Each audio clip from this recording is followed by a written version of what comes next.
क्या हम जिंदा को मदद तलब करने की खातिर पुकार सकते हैं? कोई जिंदा आदमी है, हम उससे कहें कि आप हमारी मदद करो, तो क्या उसको हम पुकार सकते हैं या नहीं? जिंदा आदमी है, तवज्जो से सुनो, जिंदा आदमी है, हम उससे मदद तलब कर रहे हैं, क्या मदद तलब कर सकते हैं या नहीं? करनी चाहिए। किस काम में? जिसमें वो ताकत रखता है। मिसाल के तौर पे दलील अल्लाह ताला ने कुरान में फरमाया फस्तगासहु अल्लज़ी मिन शिअतिही अलल्लज़ी मिन अदुव्विही फवकज़हु मूसा फक़ज़ा अलैहि। मूसा अलैहिस्सलाम की कौम का एक आदमी, मूसा अलैहिस्सलाम की कौम का एक आदमी उसके ऊपर एक दूसरी कौम का आदमी जुल्म कर रहा था।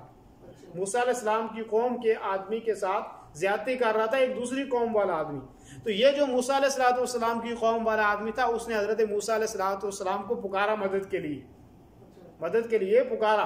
तो मूसा अलैहिस्सलाम ने उसकी मदद की और उस जालिम को एक चांटा मारा। फवकज़हु मूसा फक़ज़ा अलैहि, जैसा चांटा मारा तो वो वहीं पे मर गया।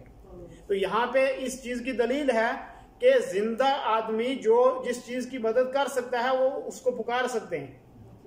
मैं आपको कहूं कि आप मेरी मदद के लिए आए, मुझे कोई मार रहा है, तो आप मुझे मेरी मदद कर सकते हैं, तो जिंदा भी हैं आप, तो इसमें कोई हर्ज नहीं। समझ में आ रही बात? जिंदा आदमी है, मदद कर सकता है, तो ऐसी सूरत में उसको मदद के लिए पुकार सकते हैं, उसमें कोई गुनाह नहीं है। दलील मैंने कुरान से मूसा अलैहिस्सलाम के वाक़े से दी।